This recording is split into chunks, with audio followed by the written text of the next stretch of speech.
4 বছর পর বিসিবি থেকে বেতন পেয়েছেন সাব্বির রহমান। গত 3-4 বছরে এবারই প্রথম তার অ্যাকাউন্টে ঢুকেছে 2 লক্ষ টাকা। তামিম ইকবালের বোর্ড যথাযথ মূল্যায়ন করছেন সাব্বিরকে। এদিকে প্রথম ম্যাচেই 4 কম আর বেশি 6 50 হাঁকিয়েছেন সাব্বির। বিসিবির অনিয়মে তামিমের বাদ ও সাব্বিরের ব্যাটের ঝড় এক করে থাকছে প্রতিবেদন। একদিন আগেই সামাজিক যোগাযোগ মাধ্যমের সবচেয়ে আলোচিত এক ঘটনা তামিমের প্রেস সাক্ষাৎকার। সেখানে নিজ বিসিবিরই গোমর ফাঁস করেছেন তামিম।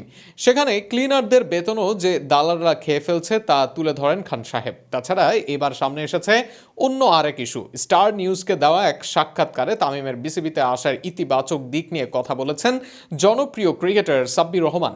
সাব্বির জানিয়েছেন গত 3-4 বছরে প্রথমবার বিসিবি থেকে টাকা পেয়েছেন তিনি। সাব্বির জানান, গত 3 থেকে 4 বছর বিসিবি থেকে প্রথম শ্রেণীর ক্রিকেটার হিসেবে 1 টাকাও পাইনি আমি। তবে কয়েকদিন আগে আমার অ্যাকাউন্টে 2 লক্ষ টাকা এসেছে। এতদিন পাইনি আর এখন চাওয়ার আগেই পেয়ে যাচ্ছি। আমরা তামিম ইকবালকে অবশ্যই লং টাইমের জন্য চাই। এদিকে সাব্বির ব্যাট হাতেও দারুণ ছন্দে ছিলেন ডিপিএলের প্রথম দিনে। যদিও তার দল চ্যাম্পিয়ন আবাহনী হেরেছে গতকাল, তবে তিনি ছিলেন দুর্দান্ত। এদিন ব্যাটিংয়ে নেমে মাত্র 12 রানে 2 উইকেট হারায় আবাহনী। জিসান আলম 6 এবং সৌম্য সরকার ডাক মেরে ফেরেন। এরপর মাহিদুল ইসলাম অঙ্কন ও মেহরাব হোসেন সমান 38 রান করে যোগ করেন। এরপর অধিনায়ক মোসাদ্দেক হোসেন 17 এবং জাকের আলী মাত্র 5 রান করে বিদায় নেন। তাতে 20 ওভারে 101 রান তুলতেই 5 উইকেট হারায় আবাহনী। তবে এরপরই শুরু হয় সাব্বির ঝড়। মাত্র 29 বলে 55 রানের এক ঝোড়ো ইনিংস খেলেন সাব্বির, যেখানে 3-4-এর বিপরীতে 5টি ছক্কার মার ছিল।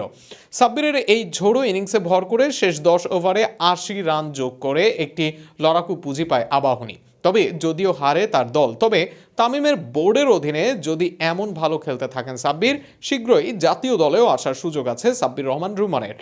বর্তমান বিসিবির প্রধান নির্বাচক হাবিবুল বাশার সুমনেরও সুনজর আছে সাব্বিরের প্রতি।